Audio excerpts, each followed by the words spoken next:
Mä puhun ja laitoinkin jo ennakkotietona, että ensimmäinen kohta, niin mä itse ajattelen, että tämmöinen niin kuin hengellisen ohittamisen spiritual bypass, tämmöinen ohituskaistan ansa on yksi aika keskeinen. Siinä niin kuin ihminen tai minäkin olen halunnut joskus ohittaa. Me halutaan ohittaa kipua. Me halutaan ohittaa niitä tuskallisia ajatuksia, semmoisia ajatuksia ja kokemuksia, jotka voi olla meihin kertynyt ajanoloon. Ja ne ei ole välttämättä miellyttäviä. Ne voi sisältää niin sanottuja negatiivisia tunteita. Me haluttaisiin mielellään väistää ne. Ja silloin, jos ihminen haluaa ohittaa niin kuin, tai lähtee ohituskaistalle henkisen kehityksen tiellä, niin hän saattaa herkästi kokea olevansa muita parempia. Ja monilla tämmöisillä ihmisillä on semmoista pakkopositiivisuutta. Ihminen ei välttämättä ole oikein autenttinen oma itsensä. Ja aina kaikki on vaan hyvin. Kaikki on vaan tosi hyvin, vaikka maailma sortuisi ympäriltä.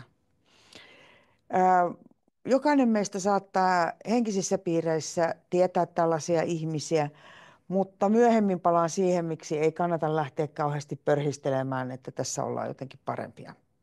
Että ohituskaistalaiset joutuu usein, elämä palauttaa sitten raiteilleen. Että ohituskaistalla ei päästä ehkä maaliin, jos maaleja ylipäänsä henkisen kasvun reiteillä on, niin ei pääse välillä välttämättä ylpistymään. Tässä on vähän semmoista, että kaikki vaikeudet ja vaikeat tilanteet ja vaikeat tunteet halutaan ikään kuin valaista pois. Että jotenkin kaiken valon ja rakkauden kautta voi sitten selittää erilaisia ilmiöitä ikään kuin paremmaksi kuin mitä ne on. Ja tässäkin mielessä mä ajattelen, että se ei välttämättä ole niin kuin kauhean, se voi suojata ihmistä vaikeilta jutuilta, mutta sitten se, jos ajatellaan ihan sitä omaa prosessia, niin se ei välttämättä ole kauhean tarkoituksenmukaista. Ja jos mietitään sitä, että miten tästä ulos, niin on helppo sanoa, että ole oma itsesi. Mutta jotain sen tyyppistä se kuitenkin on, että ihminen uskaltaisi tulla rohkeasti ulos kaapista sellaisena kuin on, ihan kaikki ne karvoineen. Se on sitä autenttisuutta ja se on sitä, mistä ihmiset tykkää keskimäärin. Vai mitä?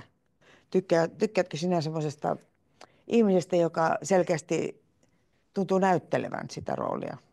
Tai että hänellä on sisällään niin kuin kauhean vaikea olo ja silti hän yrittää hymyillä ja olla niin kuin, että se voi, ja jos se on niin kuin jatkuvaa, meillä on monilla sellaisia kokemuksia, että se sisäinen tila ei ole kauhean miellyttävä ja silti on sosiaalinen ja hymyilee ja näin. Mutta kun tämmöisellä ohituskaistalaisella, niin se on ikään kuin jatkuva olotila, jolloin se on vähän niin kuin pakonomaistakin. Voisiko olla oikein sanoa? Mitä?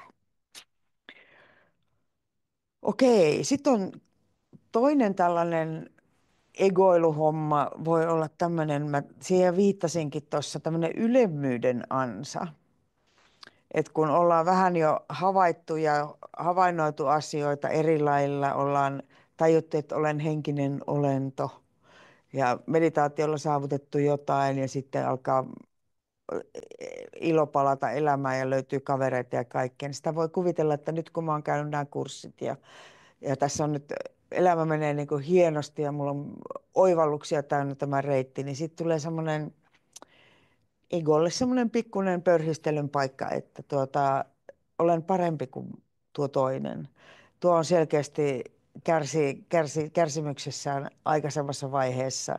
Se ei ole ihan niin pitkällä kuin minä. Minä olen tullut tähdeltä tänne. Minulla on nämä ja nämä suuret lahjat, joita tuolla ei ole. Tämä kaikki tämmöinen vertailu on myöskin, niin kuin, liittyy tähän ylemmyyden tuntoon. Egon tapa muutoinkin on se elää niin kuin tämmöisistä vertailuista. Että ihan tuolla suuressa maailmassakin, ihan 3D-maailmassa, siinä arjessa, siinä materialistisessa maailmassakin, niin me huomataan, että se elää hyvin monilla eri tavoilla se vertailu. Ja se voi ajatella, että se tulee kaikki niin kuin egon rakenteesta. Ja vielä nyt hei, yksi juttu egosta. Mä en puhu nyt freudilaisesta egosta, enkä siitäkään egosta, en nimitä egoksi sitä, mikä ehkä terapiakielessä on tyypillistä, vaan tämä on niin kuin enemmän tämmöisestä henkisen kehityksen näkökulmasta. Monet henkiset opettajat käyttää egosta tällaista, niin kuin, tai se kuvaa tällaista sisältöä.